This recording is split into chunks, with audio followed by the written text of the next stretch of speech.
with the Afternoon Twist. Yes, you are listening to the Afternoon Twist with your host, Psycho Backbush and Kayla. So stick around because it's going to be a great show.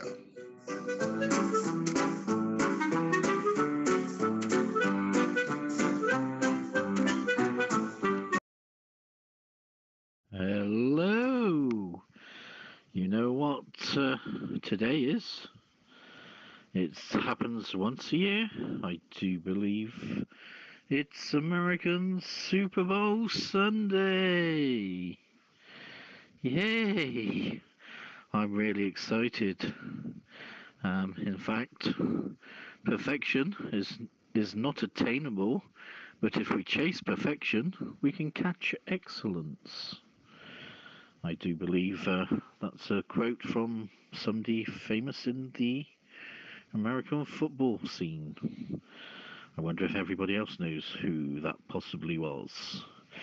Yes, welcome to the Afternoon Twist on Super Bowl Sunday with me, Psycho Bagpuss, and my co-host, the lovely Kayla.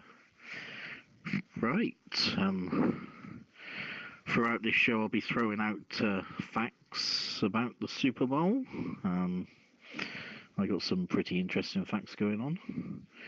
I've also got some pretty interesting stories. But I'm going to let Kayla start off this week with a story from Kayla. Let's see. What do you have for us, Kayla? Over to you. Yes, and I just want to welcome everybody to the show today. And yes, my first story is about the horrible cold that most of America experienced over the last week. And it resulted in more than 24 deaths.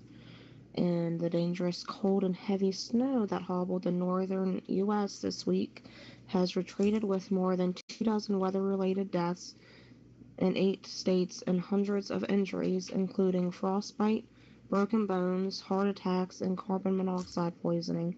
In Illinois alone, hospitals reported more than 220 cases of frostbite and hypothermia since Tuesday, when the polar vortex moved in and overnight temperatures plunged to minus 30 or lower with wind chills of minus 50 or worse in some areas. Others got frostbite on their way to work after being exposed to the cold for a short time, including on their hands, feet, ears, and face. That included people whose cars wouldn't start or who got stuck outside for other reasons, as well as those who just didn't think they could get frostbitten so quickly and went outside without gloves or other protective gear. Several required maximal treatment, admission to the hospital's burn unit for therapies that include drugs to restore circulation to try to avoid amputations. Some of them will probably still require amputations, a decision usually made by burn doctors 4 to 10 days after the injury. So I know that was a fairly short story, but yes, 12 deaths and possible amputations. That's just terrible. You'll be surprised at what the cold can do. My first story, you know when you get officials and royals, they do their walkabouts, and you get all the excited people queuing up, and, well, when it comes to the most excitable, that's the children. There's a little girl over here in England that was so pleased to see the Duchess, Kate, that she decided to reach forth and touch the Duchess's hair. The headline is "Little Girl Gets All Dutchy-Feely with Kate's Locks." And, right, a young girl in the crowd stroked the Duchess of Cambridge's hair as she visited Scotland. The youngster couldn't resist touching Kate's locks as she and Prince William met school children outside Dundee's Crescent Community Centre. She was mesmerised by the royal's long tresses, stroking them before picking up a strand of hair to feel its softness and making the Duchess 37 giggle. William and Kate, known as the Earl and Countess of Strathearn, when in Scotland, were in Dundee to open an £80 million Victoria and Albert Museum, the first outside London. Kate, wearing an Alexander McQueen coat and a black watch tartan, said, "I have been amazed by the breathtaking architecture and the sheer range of design on display." So, fascination with hair, how soft, how long, how beautiful. Right, now let's see. Kickoff 6:30 p.m. Eastern Time. That's 23:30 GMT. The site is the Mercedes-Benz Stadium, Atlanta, Georgia. We know the teams: New England Patriots and the Los Angeles Rams. At stake, the winning team receives the NFL's Vince Lombardi Trophy, named in honor of the winning coach of the first 2 Super Bowls. Over to Kayla.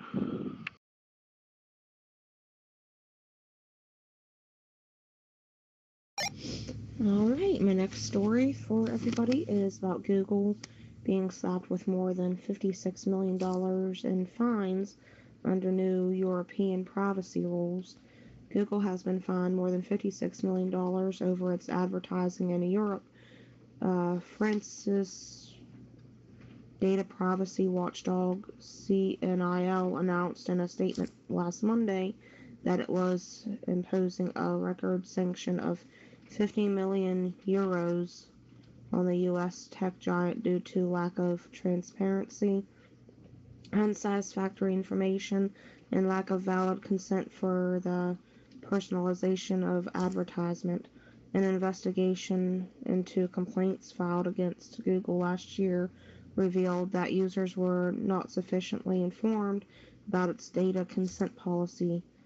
It's the largest fine to be issued under the European Union's new General Data Protection Regulation, which took effect in May.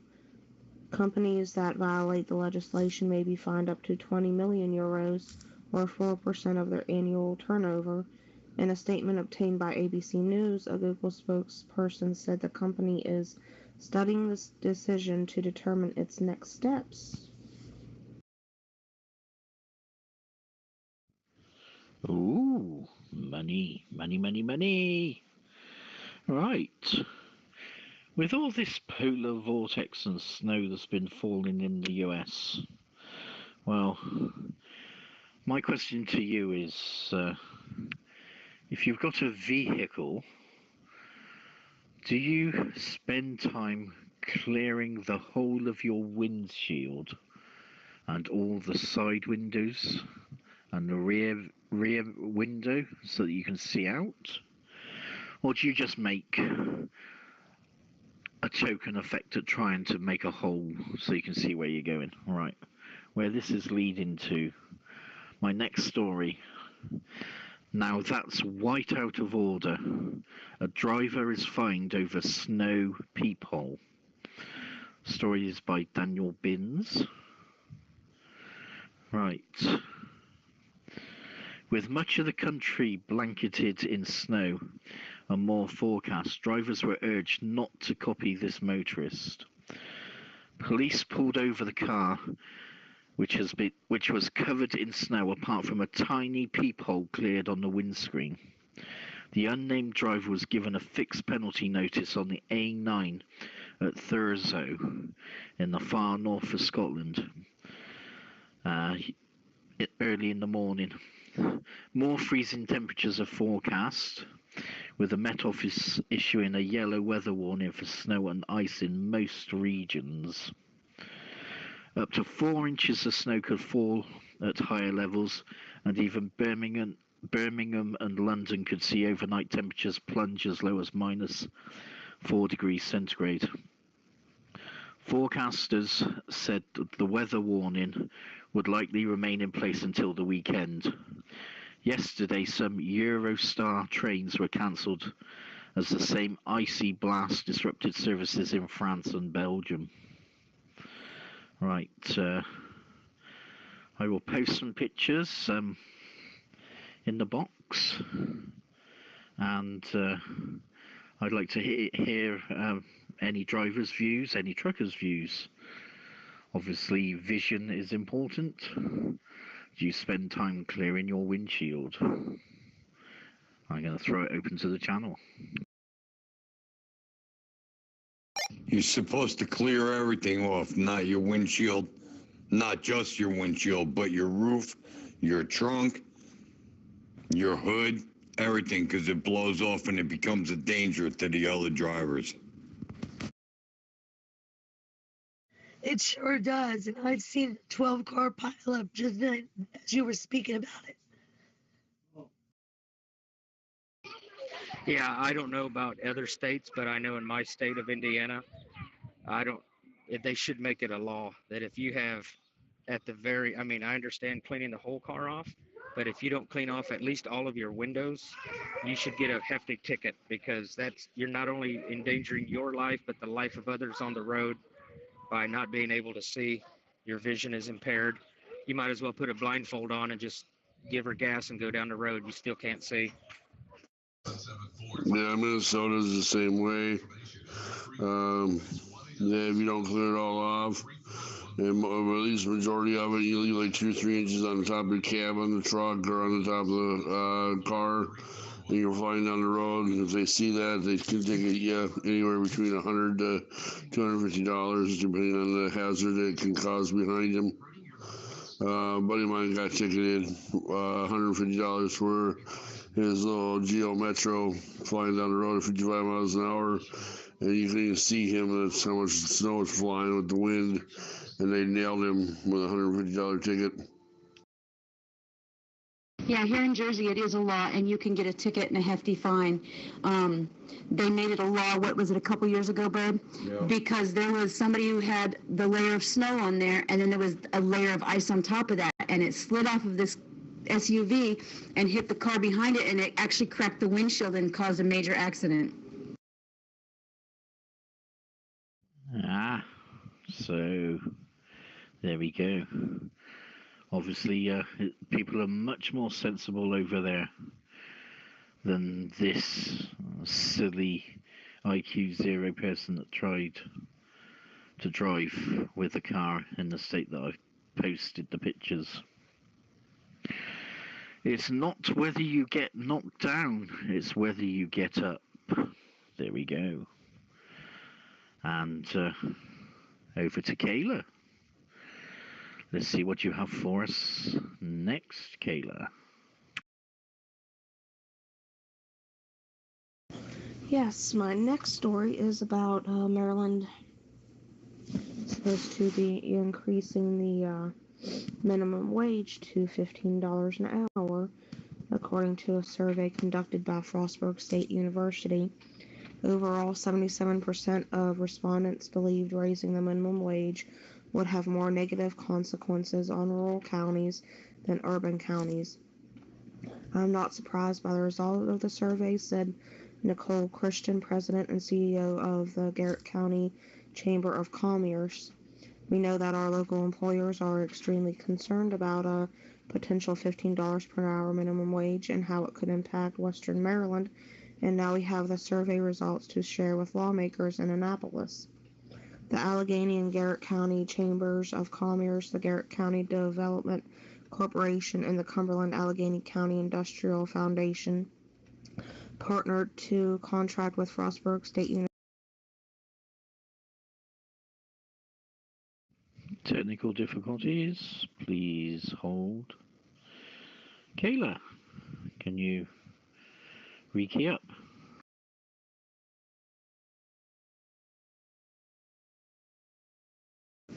Yes, sorry about that.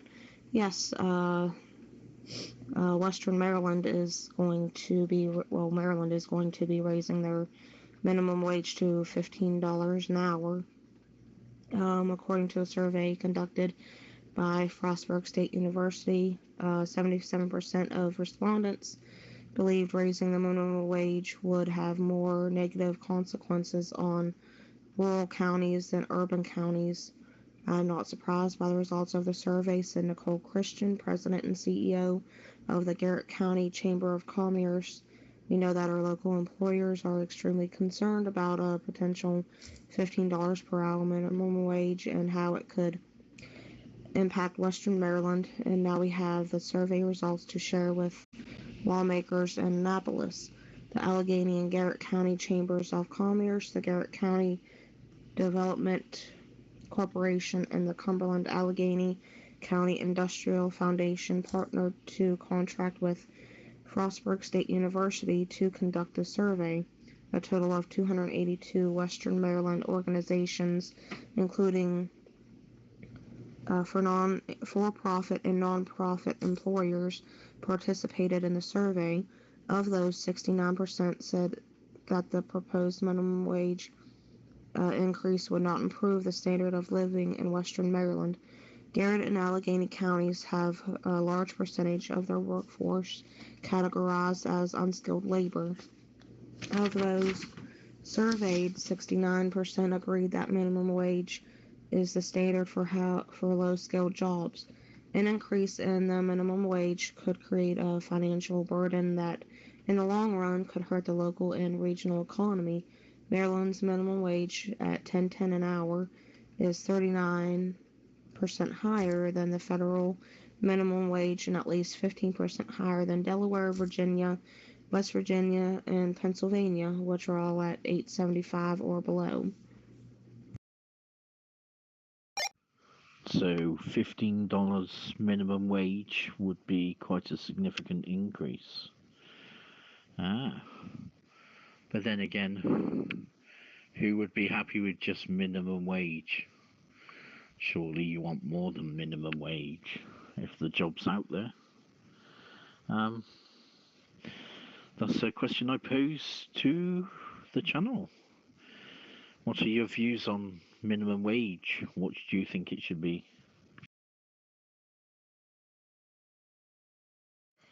I think it should be $12 an hour, and with the opportunity to get a raise to 15. You know what I mean? They make it like more incentive, like more better, but different.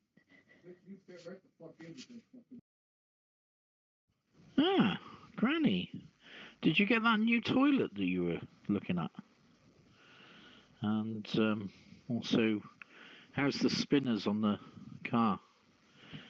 Are they looking good? Looking blingy? Right.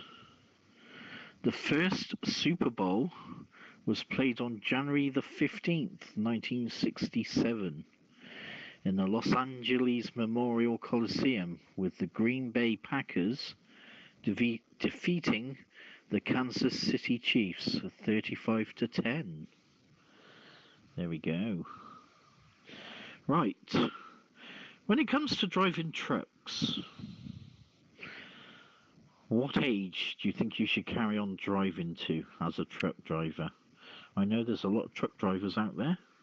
A lot of truck drivers like coming on CB Radio Drama Free. Right, I've got a headline, a story headline. Trucker 83 is not over the hill yet. Right, a great granddad of 83 is wheelie proud of his title of world's oldest trucker. And Richard Henderson has no plans to surrender the wheel after nearly 60 years in the cabs of HGVs. I just enjoy driving. If you sit in the house, you just sleep, said the widower, who is in the Guinness Book of World Records. His boss, Selkirk Scottish Borders, is his son Elliot, who said, "I wouldn't let him drive if I didn't think he was safe." So that's a short story of a rather proud trucker who just can't stop driving. Is trucker's life a really good life? Or is it absolute pain in the butt? I love it. I'm just small time. I'm not a big truck driver like the other guys in here, but I love the traveling. I love the places I visit.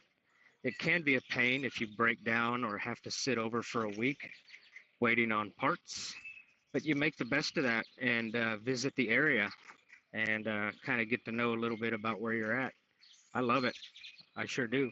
And I wonder what that 83-year-old truck driver's CB handle is. That's what it's all about. If you love traveling the country, seeing the countryside, meeting the people, getting to know everybody, that's your life on the road. That's what you enjoy. That's what keeps you alive. That's the heartbeat of America right there. And of course, the other heartbeat of America is the wonderful Department of Transport people that try to keep as many of the routes open in absolutely treacherous conditions. I wonder who I could be talking about, Todd. I really do. Can you think of a crazy person that will do over 12 hours in the snow at short notice, sometimes even on his day off, or so said day off?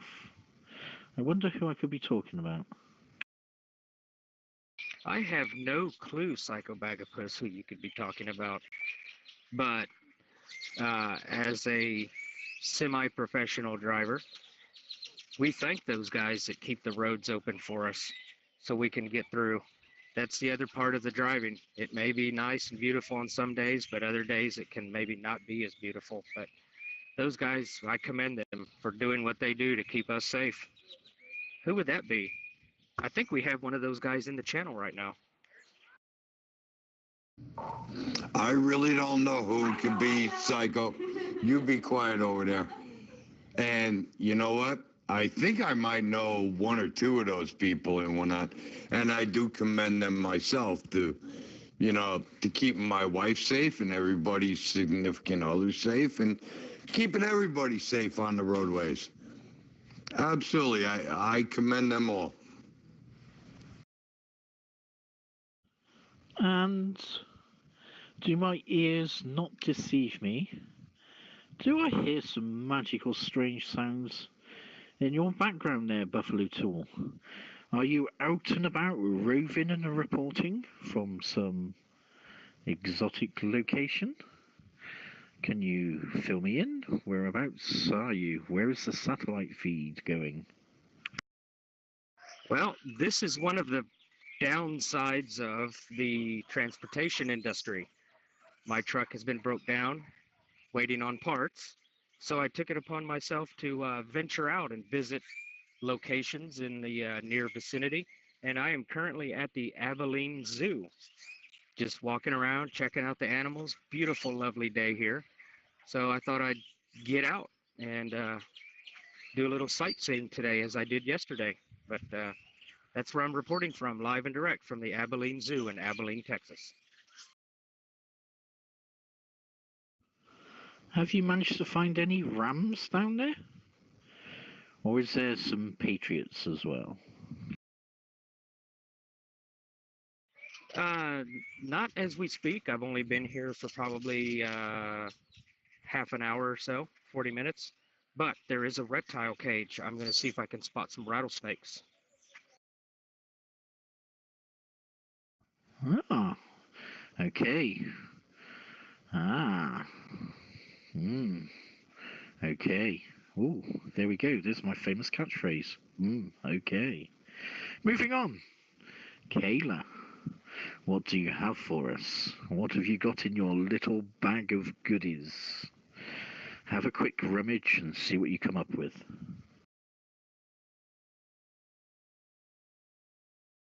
Oh, I would love to have a quick rummage. Let's see what I got. All right. There was a rally that took place down in Washington, D.C. last week, where a group of 5 black men shouting vulgar insults while protesting centuries of oppression, dozens of white Catholic high school students visiting Washington for a rally to end abortion, and Native Americans marching to end injustice for indigenous people across the globe who have seen their lands overrun by outside settlers. The 3 groups met for just a few minutes last Friday at the base of the Lincoln Memorial, an encounter captured in videos that went viral over the weekend, and again cast a spotlight on a polarized nation that doesn't appear to agree on anything. At first, the focus was on a short video showing one of the high school students wearing a red "Making America Great Again" hat and appearing to smirk while a crowd of other teens laughed behind him as a 64-year-old Native American played a traditional chant on a drum. The videos were all over social media, again appearing to illustrate a nation of such deep divisions, racial, religious, and ideological, that no one was willing to listen to the other's point of view. Add to that the political tension spilling over from a government shutdown that went on for over a month, and the stage was set for a viral moment. But in this case, it didn't tell the whole story. I would caution everyone passing judgment based on a few seconds of video to watch the longer video clips that are on the internet, as they show a much different story than what was being portrayed by people with agendas, said a student in a statement released late last Sunday. Oh dear. Right. Interesting fact time. Does anybody know what the longest recorded touchdown pass length was, and which Super Bowl it occurred during? If you don't, I'll give you the answer after my next story. Right, it's a cute, fluffy pet story. Just a little pause as runner picks up pup in marathon by Joe Taylor. A marathon runner who found a lost puppy during a race carried him 19 miles to the finish and all the way home. Kemijira Klongsanum, 43, noticed other athletes dodging the bedraggled pooch 7 miles into the run, Ratchaburi, Western Thailand, on Sunday. But the fitness fan stopped to coax the trembling Thai Banku dog over. Using a towel as a sun shield, she tucked him under her arm and ran the rest of the race. It seems to me that this little guy was lost. There were no houses, no other dogs, no people. So I picked up the puppy, if only to take him out of an unsafe environment. Running almost 20 miles carrying a dog was truly a challenge. It was twice as tiring as normal marathon, but I did it as he is adorable. After appeals to find the pup's owners, the shop worker said she will keep little Chungbong, named after the marathon, with her 2 other dogs. It might take a while for him to adapt, but Chungbong is a very smart boy, she said. So, mind you, I hate to think, I hope that puppy wasn't somebody's dinner.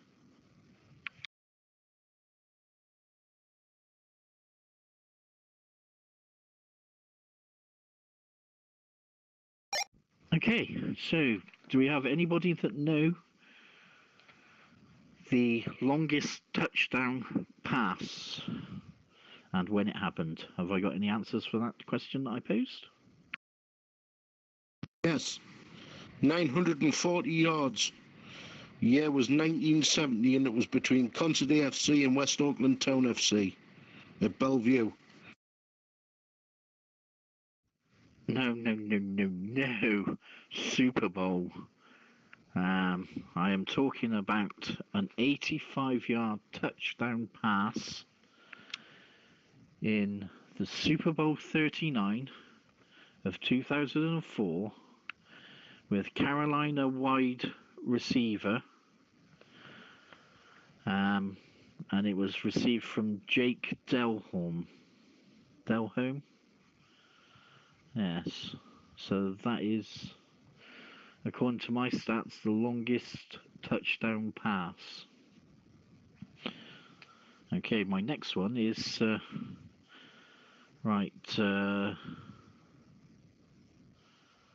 longest run in a Super Bowl game. Gotta be the Pittsburgh Steelers.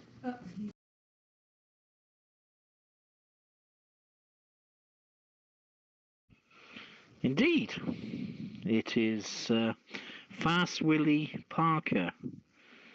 75 yards for Pittsburgh, touchdown, longest run. Yeah, in 2006. Now let's see, I've just done a story, so it's Kayla's turn. Kayla's turn for another story.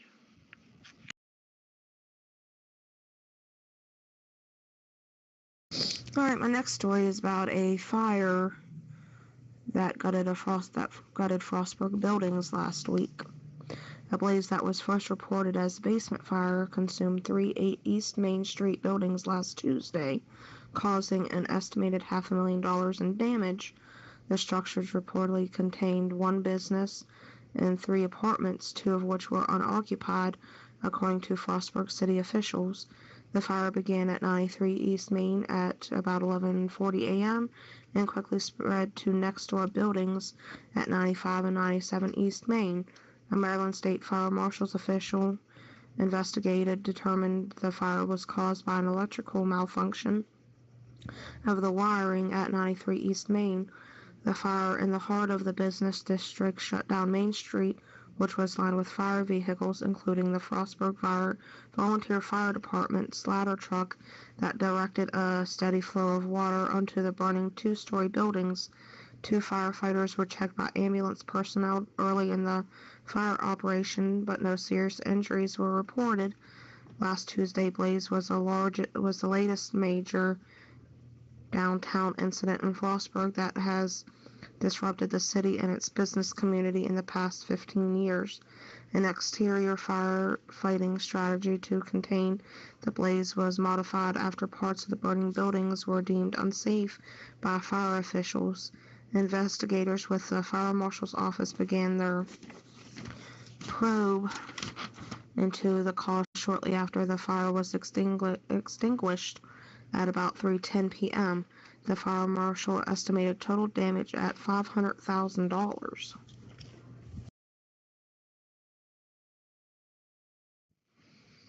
That's a lot of money. But that should be covered by insurance, hopefully. Now this is a situation that would really scare me. Being stuck in a lift. Right, a maid stuck in a billionaire's lift is rescued after 3 days. Story by Joel Taylor. A woman is recovering in hospital after being trapped in her billionaire employer's lift for 3 days.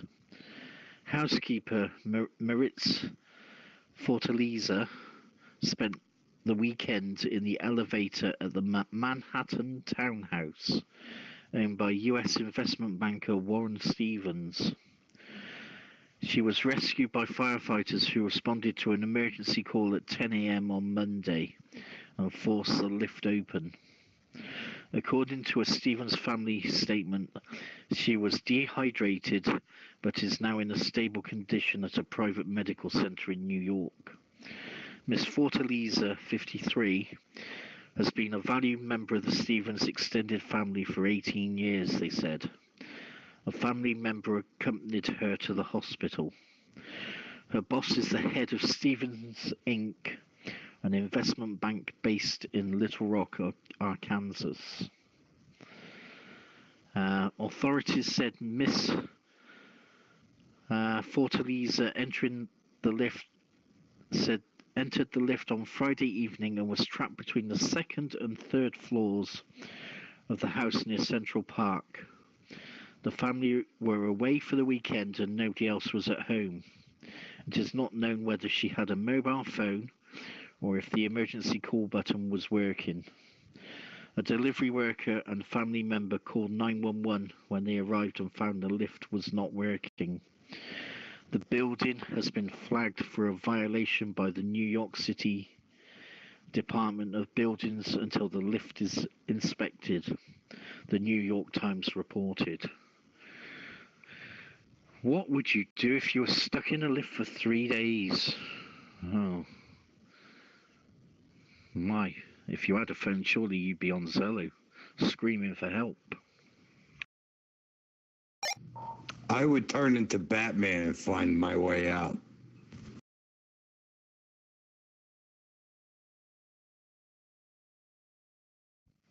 Yeah, but at 53, I can't imagine how easy is it to access the roof space in a lift if you're 53, a 53-year-old lady.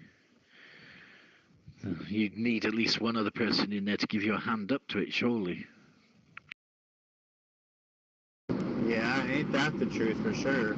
I know me in my young age, I would just jump up and I would have to pull myself up there and so on. So yeah, no, that would definitely be rough if I was a lot older, that's for sure there. But yeah, no, I'd make sure I'd have a phone and I'd call 911. I don't know, I wouldn't know what floor, or I might know what floor I'm on, but yeah, no, that'd still be pretty rough. There's definitely a big lawsuit coming, no doubt. No doubt they'll probably make sure she's well taken care of. She'll be set for life. But to think, 3 days, no TV, no PlayStation, no Xbox, no Zello, no food and water. Ew. Kayla, what do we have next? Let's see. Is there you've got a story about some people being searched, haven't you?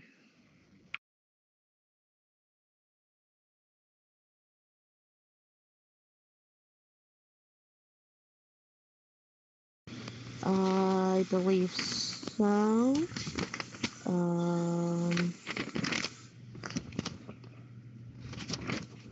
So yes, here we go. Alleged strip search of 4 black middle school girls prompts third-party investigation. Allegations that 4 black middle school girls in upstate New York were strip searched has sparked calls for a state investigation. The 4 12-year-old students and their parents say the girls were questioned and forced to disrobe by assistant principal and school nurse at East Middle School on January 15th on suspicion of drug possession because they were acting giddy. The school district announced this week that it has hired an independent firm to review the allegations. The alleged incident sparked a protest outside the school Tuesday night with a rally organized by Progressive Leaders of Tomorrow, an organization that advocates for marginalized communities. The group said the girls' parents did not give consent for the searches and were not contacted until afterward. Although the school district announced a third-party firm will conduct an independent investigation, it maintains there is no evidence of a strip search. At a school board meeting last week, the board said that misinformation had been spread by social media and that the students had been evaluated, which can require a person to remove bulky outside clothing to expose an arm so that vitals like blood pressure impulse can be assessed. The school district said the 4 girls were not suspended or punished and were allowed to return to class after being evaluated. So, what does everybody think about that? I think personally, something like that, I would pull my kids away from school. Pull them out of that school there and put them in another school. Honestly, something they could have even done that was even better. They could have maybe called the police and maybe even had a drug dog come in. That would have been a lot better of an alternative there, or maybe even maybe talk to the parents about maybe even doing a random drug test or something like that. Yeah, no, school wasn't doing their job. They weren't doing all the possible options. They just went to the last resort. Sometimes I wonder the mentality of the governance and the head teachers behind the things that they think they can get away with. We're talking, the modern day age. There are easier and better ways of going about these things. Right. My next story. Apple accuses Facebook of breaking rules. Facebook was accused of secretly paying children to let the company's staff spy on their smartphone habits. The tech giant gave up to £15 a month in gift cards to participants as young as 13 in exchange for access to personal data. For market research, youngsters were asked to install an app on their Apple or Android phones that allowed staff to gain access to their emails, private messages, web browsing history, and photos. The project has now been abruptly shut down on Apple devices after TechCrunch website revealed what had been going on. Apple said Facebook had abused an agreement that allows developers to bypass its App Store, which has strict data collection rules, if the product is only being tested internally by staff.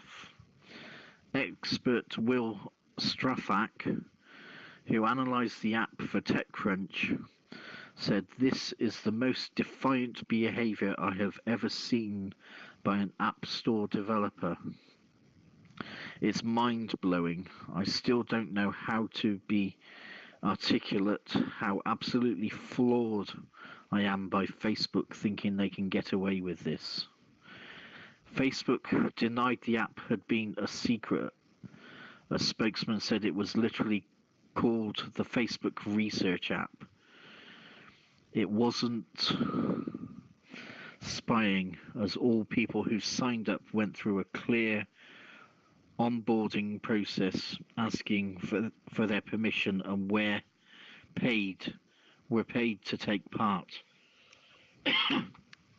He said teenagers made up less than 5% of participants and they all signed parental consent forms. But BBC Tech reporter Dave Lee said he had been asked for no proof of parental consent at all when he signed up posing as a boy of 14.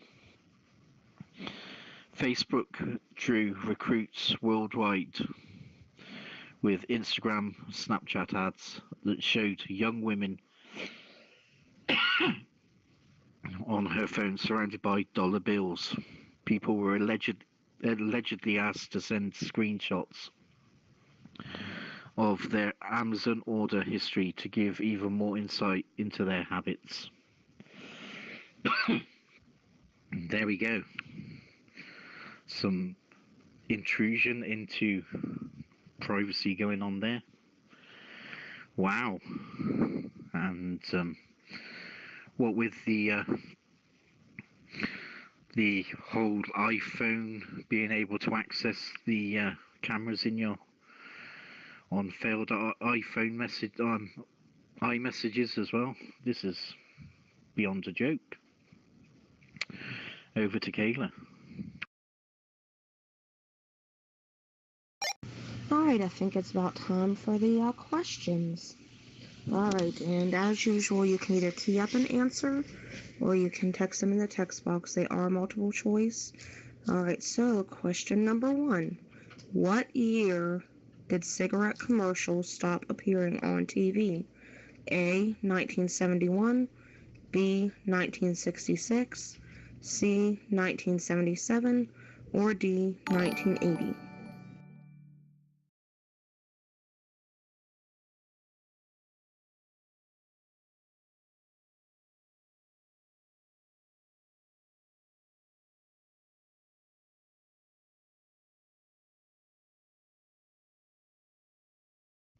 Ooh, 1980?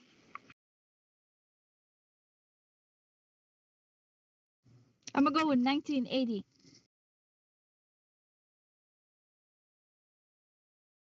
I'm gonna break the thing, say 1977. It was actually 1971. Excuse me. Alright, question number 2. What city has served twice as host of the modern Winter Olympic Games? A. Innsbruck, Austria, B. Lake Placid, New York, C. St. Moritz, Switzerland, or D. all of the above? San Moritz. D. Innsbruck, Austria. Oh, the first one. Whichever the first one you said, that's the one. Innsbruck. Faith actually got it right. Yes, it was all of them. Yes, all of those hosted the Olympic Games. All right, question number 3. In a quarter-mile race, which animal can be expected to win? A. Lion, B. Pronghorn antelope, C. Giraffe, or D. Quarter horse?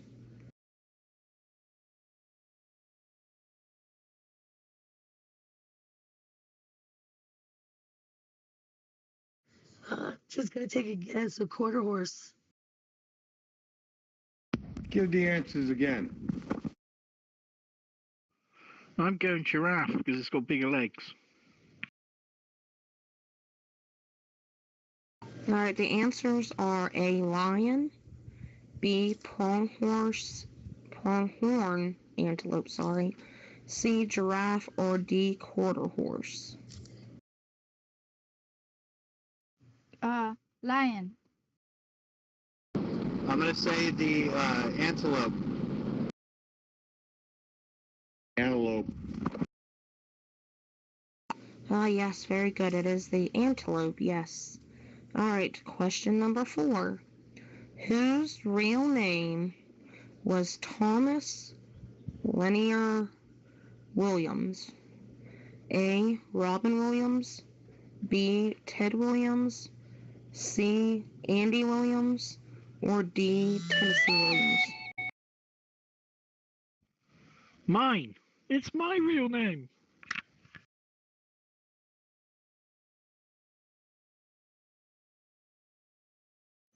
That's funny. What was that music? It was like really loud in my ear. Yes, I'm sorry about that. Got a text message, and I'll read the question and answers again. Again, I apologize for that.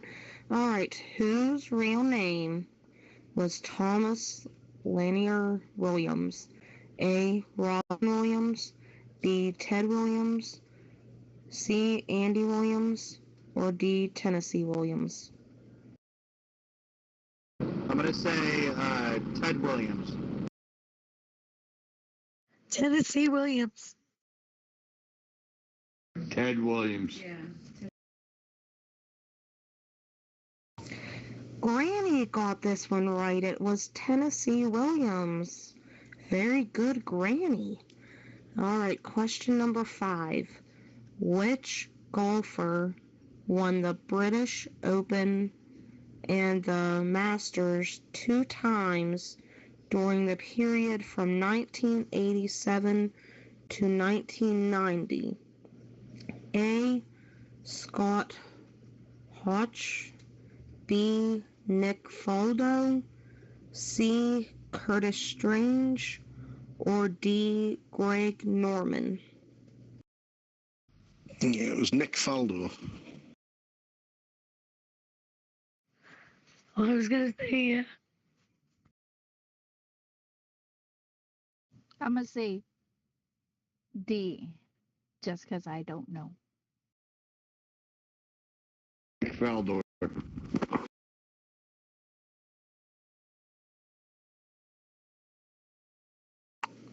Yes, very good. It was Nick Faldo, however you pronounce it. All right. Question number 6. What is the traditional gift for a 40th wedding anniversary? A. Emerald, B. Diamond, C. Ruby, or D. Sapphire? Ruby. I think it's Ruby.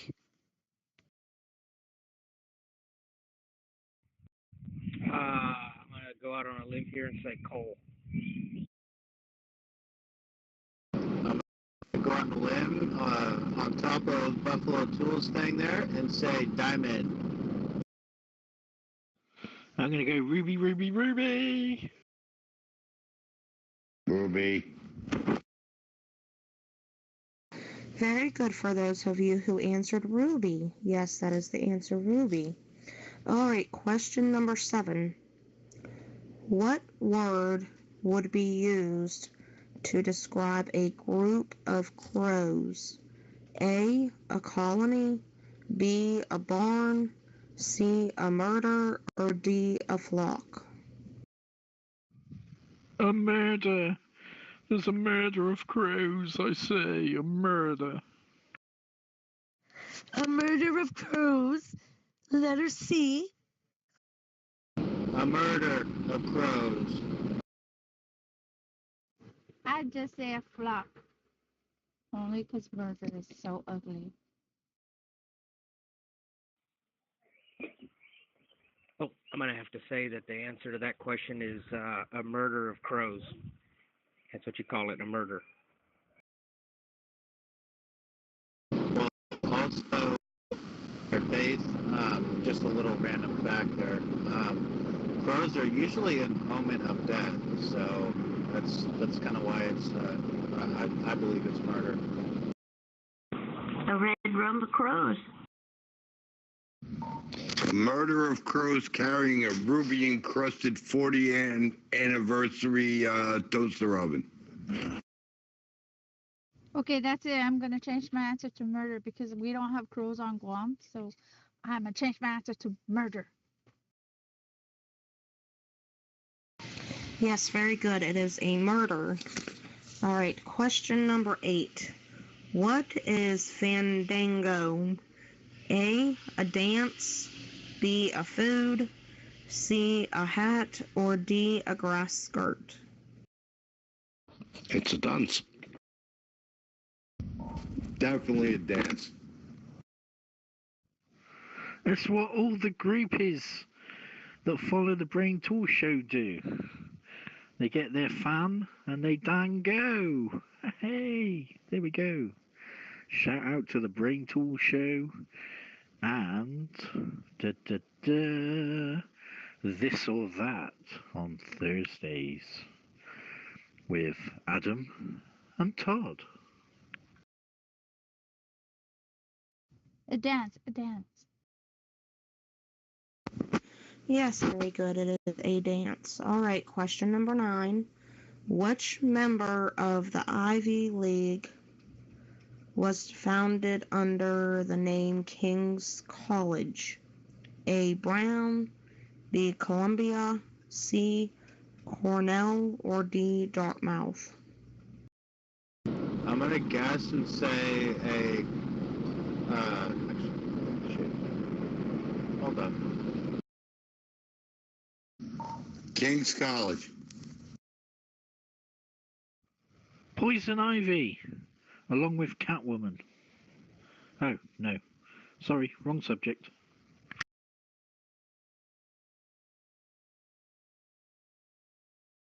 It is Columbia. All right, last question. The Peace Corps had its greatest number of volunteers in which year? A. 1966, B. 1976, C. 1986, or D. 1970? I'm going to say A.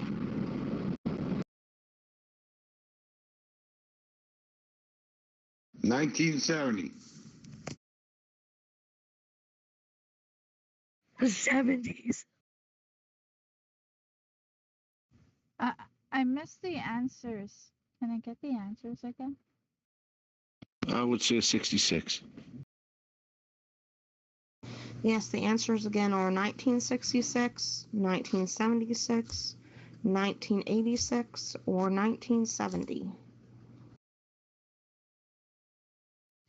I want to say 76 only because that's when I was born, but I'm going to go with 66. Yes, and it was 66.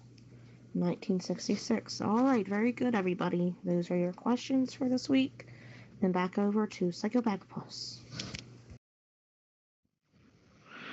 Okay, great. I love the questions. I only knew a few of them, though. Right. Super Bowl fact. Some of the world's best-known entertainers have performed at the Super Bowl, including U2, Madonna, the Rolling Stones, Paul McCartney, Bruce Springsteen, and the E Street Band.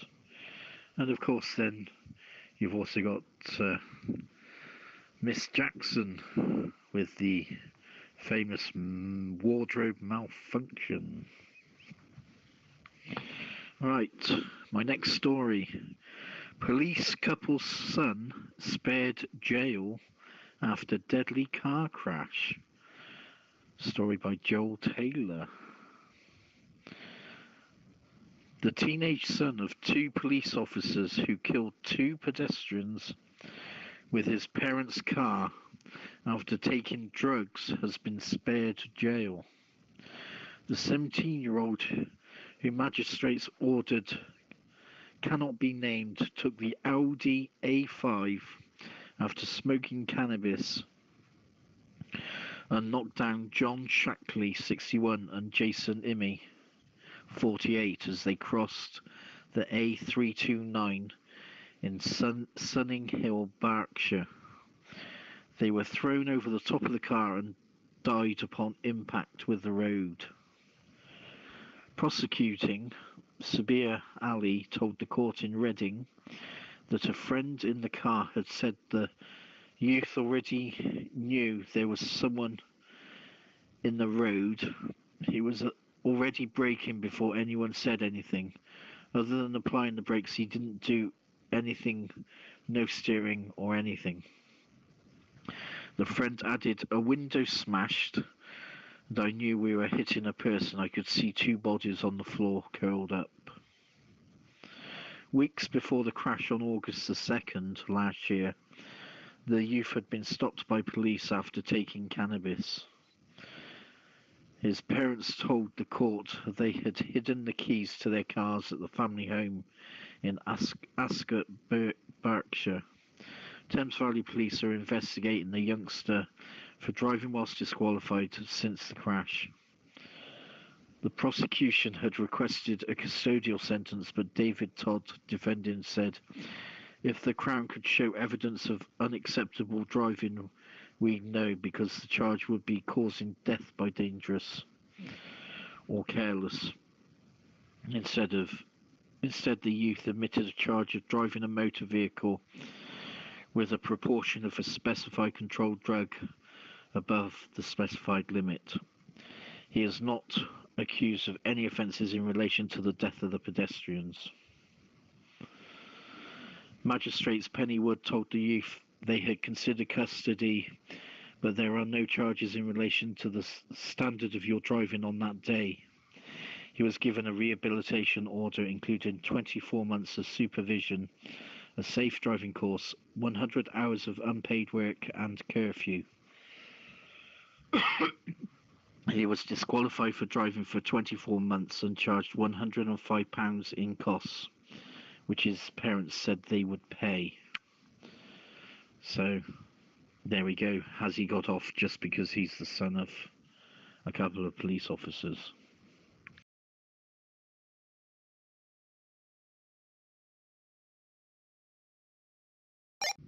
Not even a punishment at all. That is favoritism at its finest.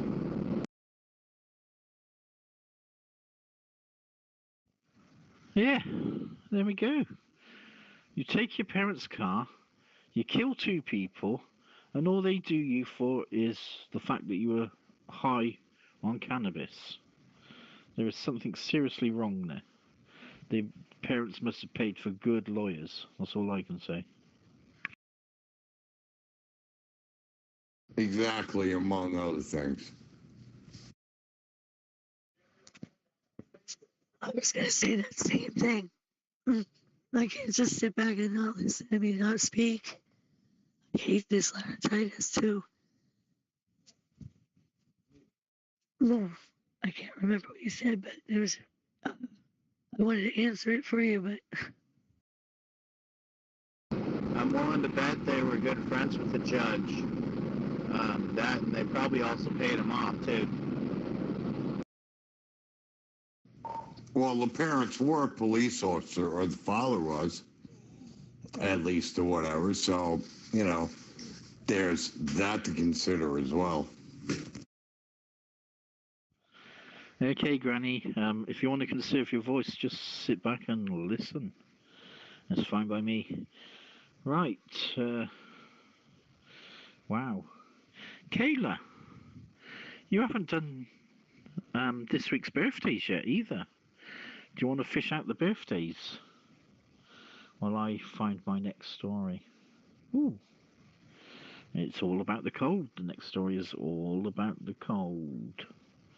So, Kayla, over to you for this week's birthdays.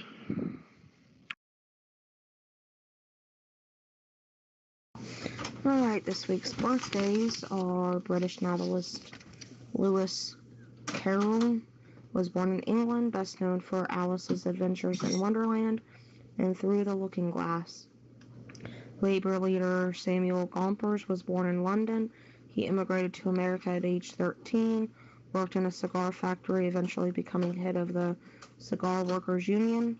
William McKinley, the 25th U.S. President, was born in Ohio. He was elected in 1896 and re-elected in 1900. Early in his second term, he was shot and mortally wounded in New York. Jackie Robinson was born in Georgia. He was the first African American to play professional baseball. He played for the Brooklyn Dodgers from 1947 to 1956, was chosen as the National League's most valuable player in 1949, and elected to the Baseball Hall of Fame in 1962. Dick Cheney is an American political and businessman who served as the 46th Vice President of the United States from 2001 to 2009. He has been cited as the most powerful vice president in American history. At the same time, he has been among the least favored politician in the history of the U.S. Gene Hackman is a retired American actor and novelist in a career that spanned nearly 5 decades.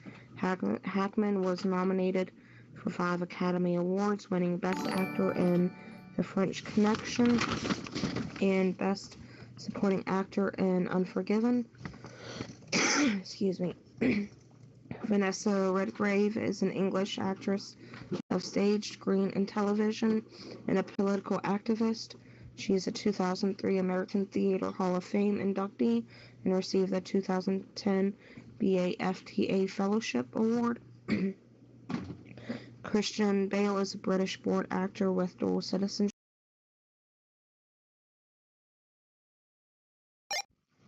technical difficulties. Kayla, please recap.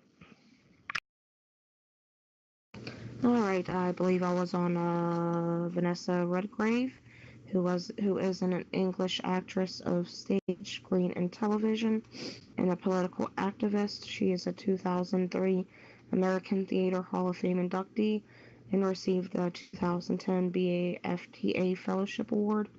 Christian Bale is a British-born actor with dual citizenship of the United States, known for his intense method of acting style, often transforming his body drastically for his roles. Wilmer Valderrama is an American actor, producer, singer, and television personality, best known for the role of Fez in the sitcom That 70s Show.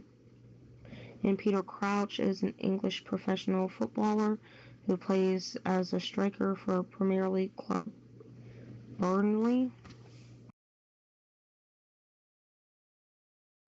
Yeah, that's Burnley, yes. Okay. A lot of English birthdays there. Okay. Right. Super Bowl facts. Right. The highest playoff score was the 2009-2010. 96 points in the game. And the Arizona Cardinals beat the Green Bay Packers 51 points to 45. 96 points total in the game. Right, the actual highest Super Bowl points game was Super Bowl 29.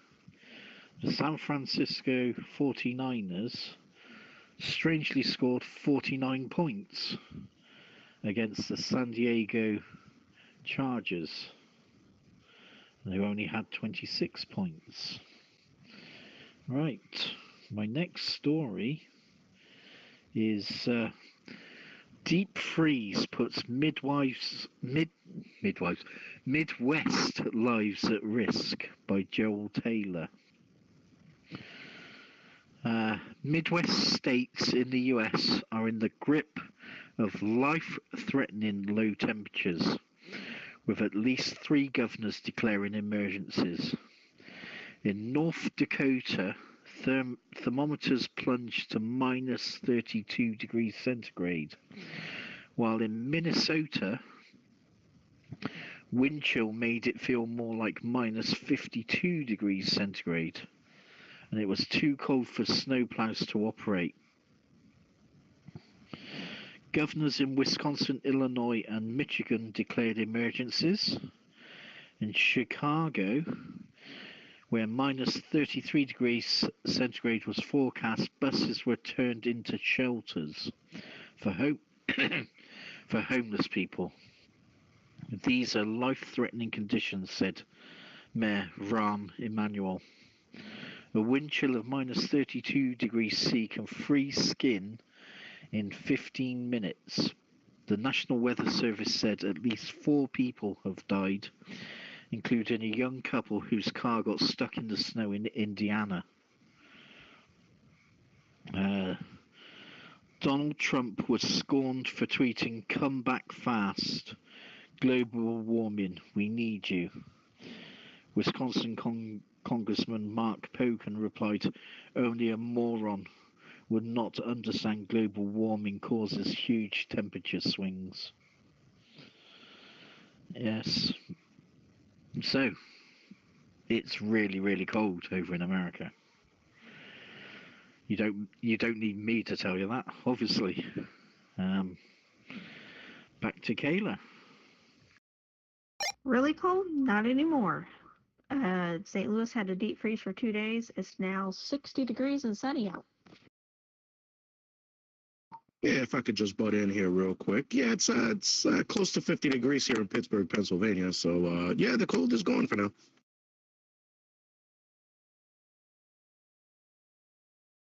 I'd also like to give a shout out to our followers on Twitch and YouTube. A special shout out goes to Flamesy. Shout out to you. Thank you.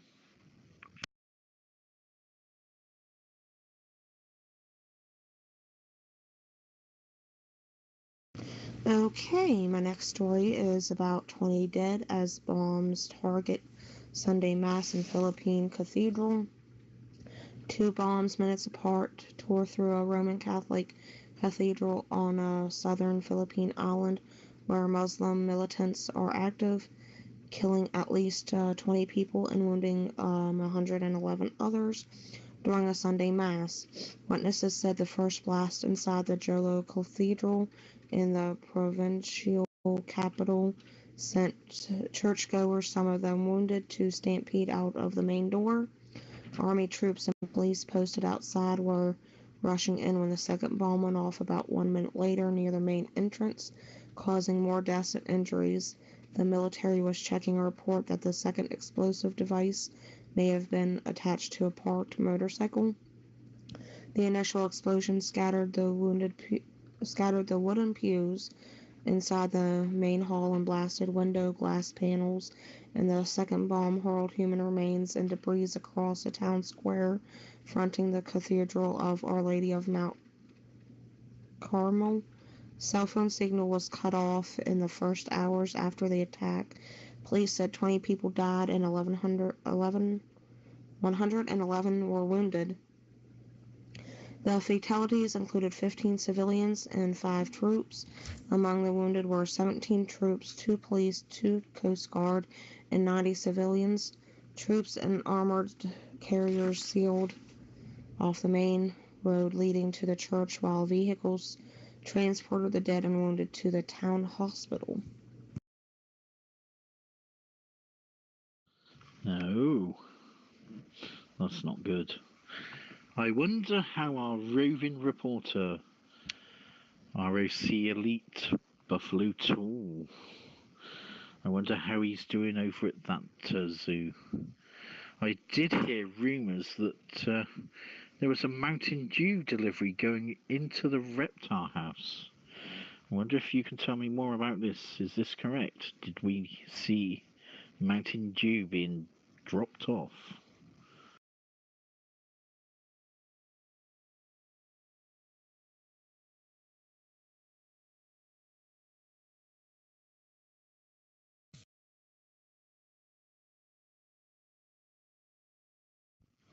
Buffalo Tool? Buffalo Tool, are you out there?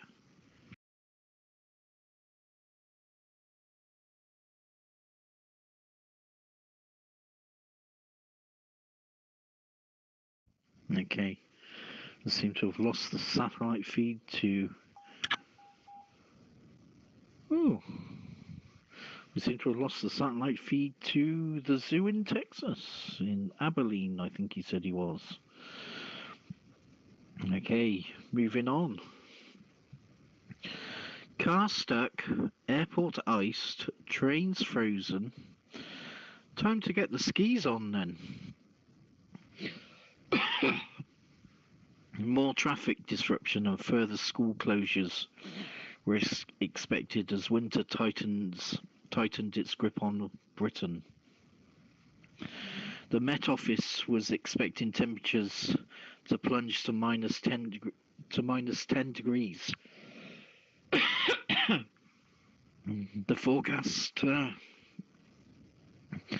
came after snow brought Manchester and Liverpool airports to a standstill. Flights were cancelled until runways reopened mid-morning. Several schools in the cities closed owing to harsh conditions. With snow falling across the country, some commuters in Manchester set out for work on skis. Footage of a man making his way down the road in Didsbury by ski was shared widely on social media. The University of Manchester student Gabrielle Sanderson, 20, filmed the skier and said there were quite a few people stuck at the bus stop since the traffic was blocked up. He was getting further than the traffic, so I say he was pretty successful. Photos posted later appeared to show another skier dressed in bright orange jacket joining the man. Gritters worked to clear roads across the northwest as commuters were warned over tricky conditions and long delays by Highways England. The disruption is set to deepen with a weather system arriving from southwest and pushing north. It is forecast to bring widespread harsh frost along with freezing fog and significant snowfall, said Met Office meteorologist Alex Burkle. Yellow weather warnings have been issued for Wales and most of England, taking effect from 3 p.m. until midday tomorrow. Snow is likely to settle, but some uncertainty remains. Right, so over to Kayla. I actually need a drink, I think.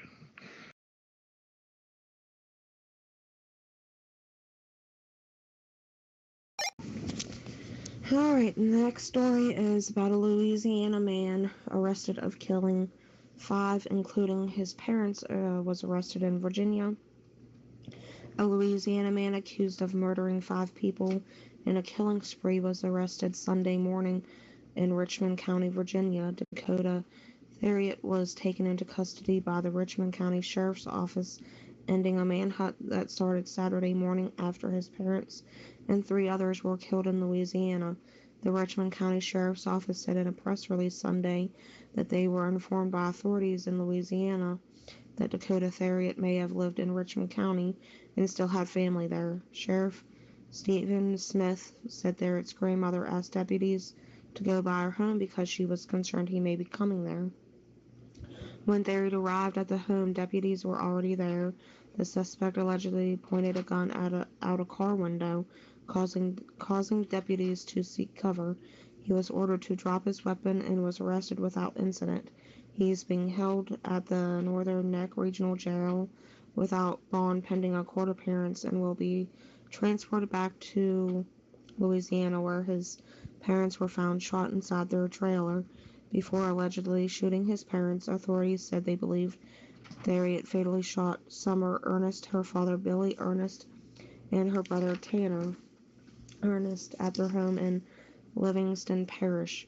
Charlene Borderland, who lives next to Ernest, told the Advocate newspaper in Baton Rouge that the family's 2 youngest children fled to her home after the shooting. She said the children were not injured. The Ascension Parish Sheriff's Office said Sunday morning that Theriot faces charges of 2 counts of first-degree murder, home invasion, and illegal use of weapons for the murders that happened in their parish. Okay, I do believe we've re-established satellite feed to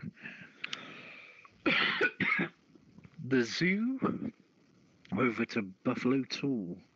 Can you tell me, was there reports of Mountain Dew by the reptile enclosure?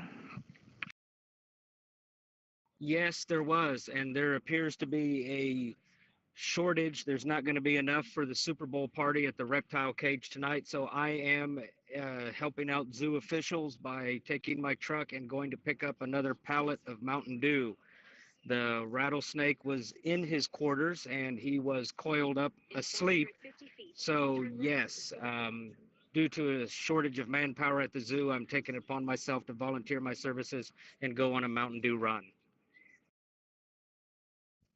Was there any statement from the rattlesnake? No, there was just his tongue was waving in the air as they use that as a sensory to feel around them, and that's about it. No other statements. So his tongue was doing a victory wave, was it? Was he wearing shades by Rattlesnake? Did he have his famous shades on? This is Indy Delta 391 requesting a radio check. Mic check, over. Mic check loud and clear, and welcome to the afternoon twist. an interactive show with your host, Psycho Bagapus, and his co host, Kayla, here on CB Radio Drama Free. And no, he did not have his shades on. The enclosure was dark to simulate nighttime. So I believe the shades were on a rock in the corner. Copy. Yours coming through loud and clear. Over. Over here in West Virginia, just testing out this new channel. Hello, West Virginia. Welcome to the Afternoon Twist, live on Twitch and YouTube. Right. Excuse me. So, the rattlesnake is preparing for the Super Bowl party tonight. Is that correct, Buffalo Tool? I hate to interrupt again, but what's the YouTube channel this can be found on? That is correct. They were preparing, all the reptiles were asleep and resting and ready for a late night this evening watching the Super Bowl. Decorations were up. There was some live mice and rats in their quarters to eat during the Super Bowl party, snacks and so forth. So they are ready, except for the shortage of Mountain Dew. They believe the shipment was shorted, not enough is there.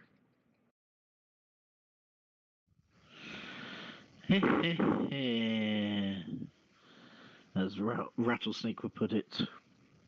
Right, my next story. We found Merlin, the lost story of legendary Arthurian wizard, is unearthed in archives.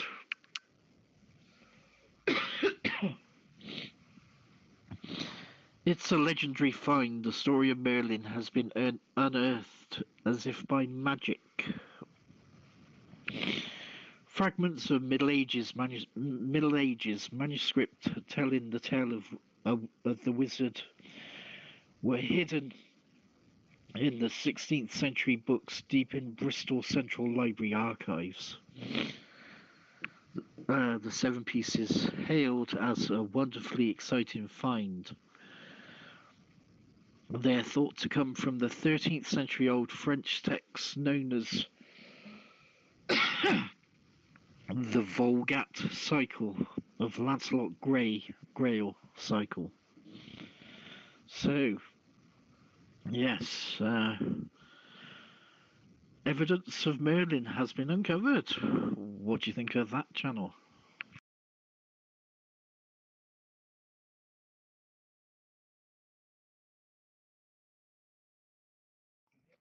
And this whole time I thought it was just a fairy tale, so there was actually a Merlin.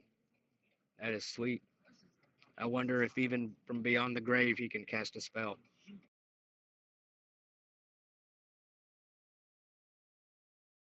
Yes. What a spell on you. Yes. Okay. And over to Kayla. I think we're almost at the end of the show. Almost. No more spotted dick for you. It messed up your throat. All right, my next story is about the Trump administration beginning to return asylum seekers back to Mexico. They began Tuesday with its new policy of sending migrants seeking asylum back to Mexico with the return of a Central American man over the border to Tijuana. The migrant was sent back over the border under the Trump administration's new policy requiring some asylum seekers to remain in Mexico instead of the U.S. while their immigration cases play out. Thousands of Central American migrants are already waiting in Tijuana, many living in shelters and in poor conditions. The asylum seeker taken to Mexico on Tuesday was identified as Carlos Gomez by a source with Mexico's National Immigration Institute. Upon arriving back in Tijuana, Gomez asked for directions to a shelter, a top Mexican immigration official said Monday, that his country will accept migrants only between the ages of 18 and to 60, and only at the border crossing in Tijuana, according to the Associated Press. DHS did not immediately respond to requests for comment about the Mexican official's remarks. U.S. Citizenship and Immigration Services issued a policy memorandum on Monday detailing the new plan, which includes having asylum officers interview migrants at the border to determine if it is more likely than not that the migrant would be persecuted or tortured in Mexico on account of his or her race, religion, nationality, membership in a particular social group, or political opinion. Okay. Right. I've got a short story. Vaping raises stroke risk. No, hang on. Vaping raises stroke risk by 70%. Study finds. Vapers are at an increased risk of chronic health problems, a major study has found, compared with non-smokers. Those who vape have a 71% higher risk of stroke and 59% higher risk of a heart attack. A survey of 400,000 vapers by the American Heart Association found. They also have a 40% higher risk of heart disease. More than 3 million people in the UK smoke e-cigarettes, according to the NHS.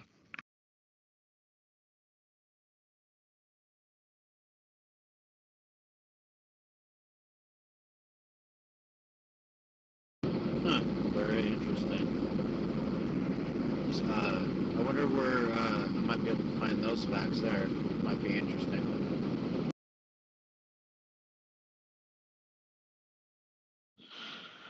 I thought that might interest the vapers out there.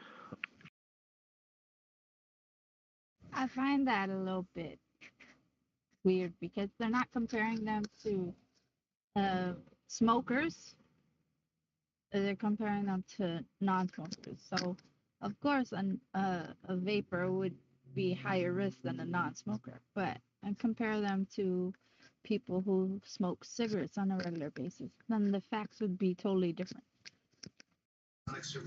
Yeah, I agree where those facts would come from, only because I brought my vape right into my doctor's office. And I've been smoking since I was 11 years old. And I'm going on 40 this year, and my doctor can't find anything wrong with my lungs other than my asthma kicks my butt once in a while.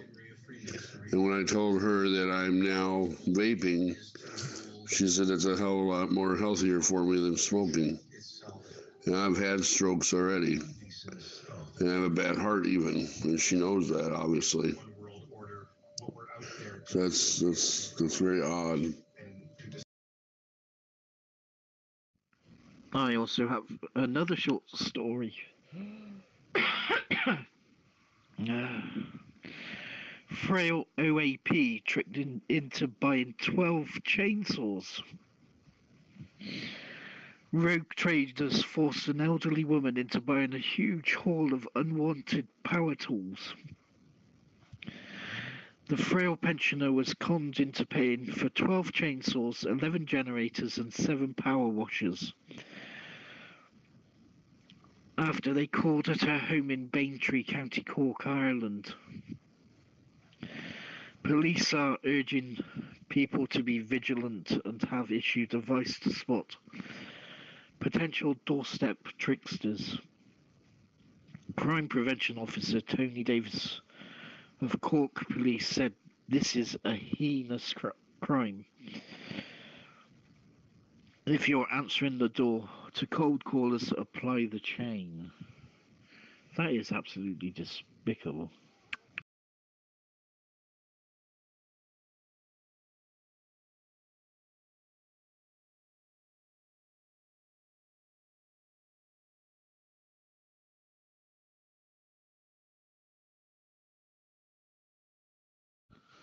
Okay, Kayla, what else do you have for us?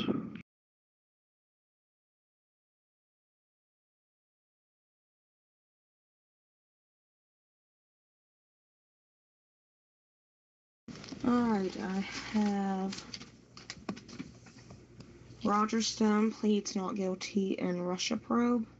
Roger Stone, a longtime advisor and confidant of President Donald Trump, pleaded not guilty Tuesday to felony charges in the Russia investigation after a publicly filled few days spent slamming the probe as politically motivated. The political operative and self-described dirty trickster faces charges that he lied to lawmakers, engaged in witness tampering, and obstructed a congressional investigation into possible coordination between Russia and Trump's 2016 presidential campaign. He was quiet during Tuesday's brief court appearance and agreed to the conditions of his release, including restricted travel. Stone was more subdued Tuesday than during his Friday court appearance, when he emerged in a blue polo shirt, predicted his vindication, and vowed that he would not bear false witness against the president or make up lies to ease the pressure on himself.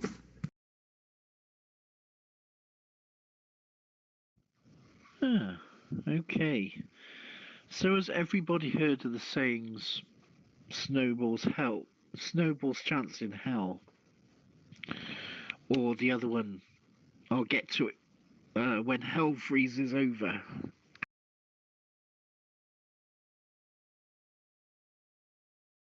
Oh yeah, I'm sure a lot of people have. Or when pigs fly. Oh, sorry. Stutter. Well, apparently, a town called Hell freezes over as deadly polar vortex hits the US. While Britain battles the snow, in America, hell has literally frozen over. The mercury has dropped to minus 26 in the town of Hell, Michigan.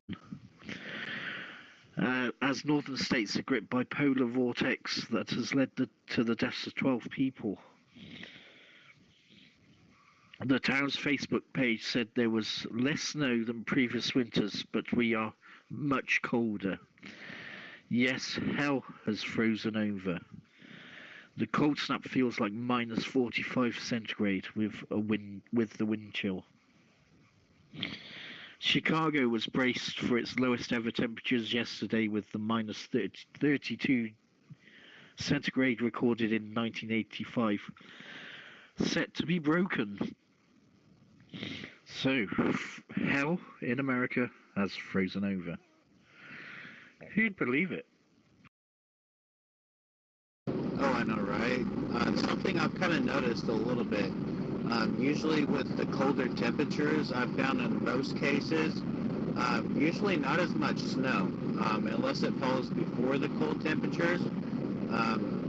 It's usually at those colder temperatures, I've noticed there's not as much snow going on during that process.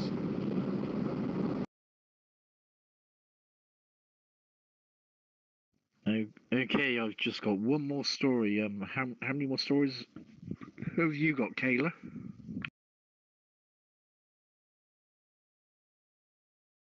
I also have one myself. And I never got to do This Week in History, but I have one story left. Well, do you want to do This Week in History now? Sure. All right. In 1943, the U.S. 8th Air Force conducted the first all-American bombing raid on Germany, losing 3 planes while claiming to have shot down 22 German fighters. In 1944, Russian Army General Govorov announced the lifting of the Nazi blockade of Leningrad during the 900-day siege, and an estimated 1 million Russian civilians inside the city died of disease, starvation, and relentless German shelling. In 1945, the Russian army liberated Auschwitz death camp in Poland, where the Nazis had murdered an estimated 2 million people, including 1.5 million Jews. In 1967, 3 American astronauts were killed as a fire erupted inside Apollo 1 during a launch simulation test at Cape Kennedy, Florida. In 1973, U.S. involvement in the Vietnam War ended as North Vietnamese and American representatives signed an agreement in Paris. The U.S. agreed to remove all remaining troops within 60 days, thus ending the longest war in American history. In 1871, the Franco-Prussian War ended in Paris, surrendered to the Germans after a 4-month siege. The U.S. Coast Guard was created by an act of Congress. In 1919, the 18th Amendment to the Constitution was ratified. For nearly 14 years, the manufacture, transportation, and sale of alcoholic beverages were illegal in the United States. In 1835, President Andrew Jackson survived the first assassination attempt on a U.S. president while leaving the House of Representatives chamber. An insane would-be assassin fired 2 pistol shots at him. However, both pistols misfired and the president was unharmed. And Franklin D. Roosevelt, the 32nd U.S. president, was born in New York. Despite crippling polio, he led America out of the Great Depression and through World War II, and is widely considered one of America's greatest presidents. Okay, thank you for that. My last story. Right, a teen got a PlayStation for £8 by weighing it as fruit. A French teenager has been jailed after buying a PlayStation 4 for under £8 by weighing it on a fruit scale. The 19-year-old, named as Adele, picked the games console off the shelf in the store and took it to the fruit and veg section. He then bagged it and placed it on the electronic scale. Put a sticker with the price tag on the device and went to the checkout. Adele paid £7.86 or €9 for the £6 bag of fruit at the self-checkout at a supermarket in Montbéliard, eastern France, last September. A new PlayStation 4 at the current retail price is around £300. He then went on to sell it for £87.43 to pay for a train ticket to his hometown of Nice. Adele would have gotten away with it if he had not returned to the same shop the next day to try and carry out the same scam. He was arrested and charged with theft, but did not appear in court for the hearing. Magistrates in Montbéliard sentenced him to 4 months in prison. Okay, so with that, that's my final story. And if Kayla's got one more story, possibly, then we'll do the closing statements and let you get on with your Super Bowl weekend.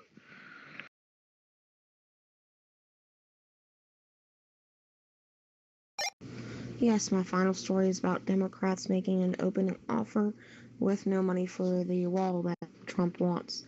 Democrats in the House offered a border security plan on Wednesday that would not provide a penny for Donald Trump's border wall, ignoring for now an early morning warning from the president that they'd be wasting their time if they don't come up with wall money.